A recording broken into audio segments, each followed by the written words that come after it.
आरुषि, एक 24 साल की लड़की, अपने कमरे में अकेली बैठी थी। उसका फ़ोन अचानक बजता है।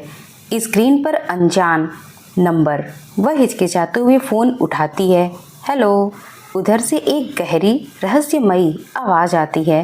हेलो, क्या यह रिया का नंबर है? आवाज़ में कुछ ऐसा था कि आरुषि का दिल धक से रह गया।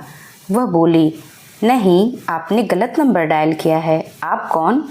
लड़का, जो खुद को अक्षय बताता है, हंसकर कहता है, सॉरी, मैंने रिया को ढूंढ रहा था, लेकिन तुम्हारी आवाज़ कुछ जानी पहचानी सी लगती है। आरुषि को भी उसकी आवाज़ में कुछ अजीब सा आकर्षण लगता है। बात छोटी सी थी, लेकिन दोनों को रुकने का मन नहीं हुआ। बस यूं ही एक रॉन्ग नंबर से उनकी कहानी शुरू हो गई। दिन बीतते गए और दोनों की बातें गहरी होती चली गईं। अक्षय हर रात फ़ोन करता। वह बताता कि वह एक ट्रैवलर है जो कभी कभार शहर आता है। उसकी बातों में एक रहस्य था। वह अपने अतीत के बारे में ज़्यादा नहीं बताता था। आरुषि को उसकी आवाज़ में सुकून मिलता था, लेकिन साथ ही एक अजीब सी बेचैनी भी।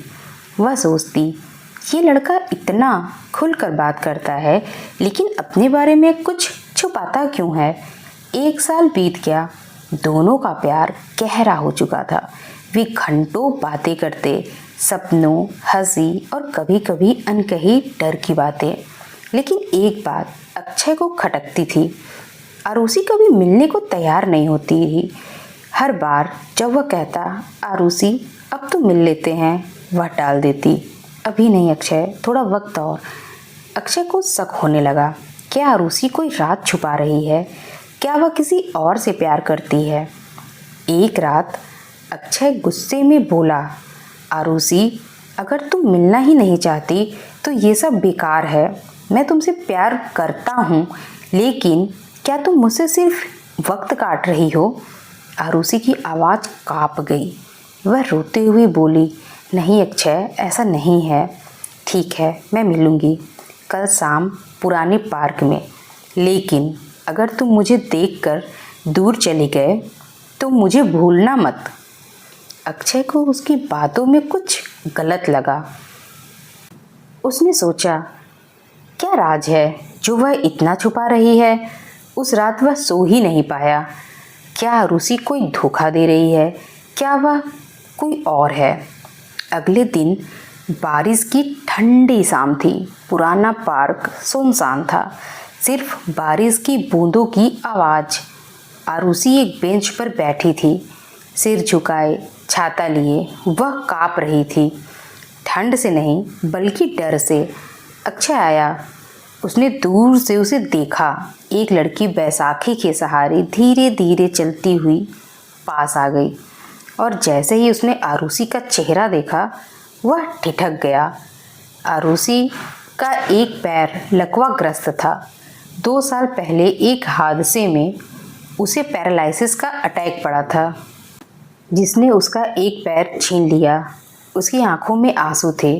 वह बोली, यही सच है अक्षय, मैं तुमसे इसलिए नहीं मिलना चाहती थी क्योंकि मैं डरती थी कि तुम मुझे देखकर छोड़ दोगे। मैंने तुम्हें फ़ोन पर अपना पूरा दिल दे दिया, लेकिन ये सच छुपा लिया। अक्षय चुप रहा। उसका चेहरा गंभीर था। आरुषि को लगा कि वह अब चला जाएगा, लेकिन तभी अक्षय ने अपनी जैकेट उतारी और उसे आरुषि के कंधों पर डाल दी।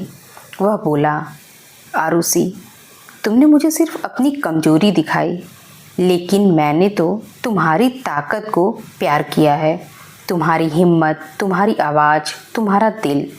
लेकिन वह रुका और उसकी आवाज़ में एक सस्पेंस आया। मैं भी तुमसे कुछ छुपा रहा था। आरुषि चौंक गई। क्या?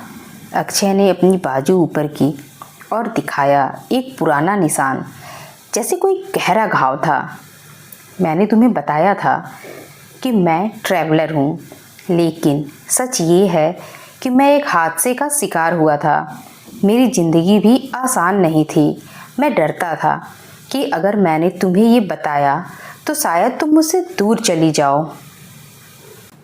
दोनों की आंखों में आंसू थे, लेकिन होठों पर मुस्कान।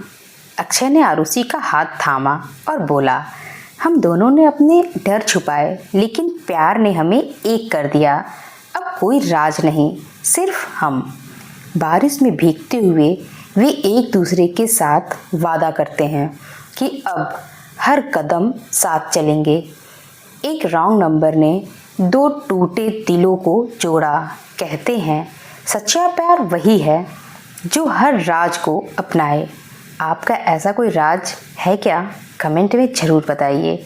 और कहानी अच्छी लगे तो चैनल को सब्सक्राइब और वीडियो को लाइक ज़रूर करिए। धन्यवाद।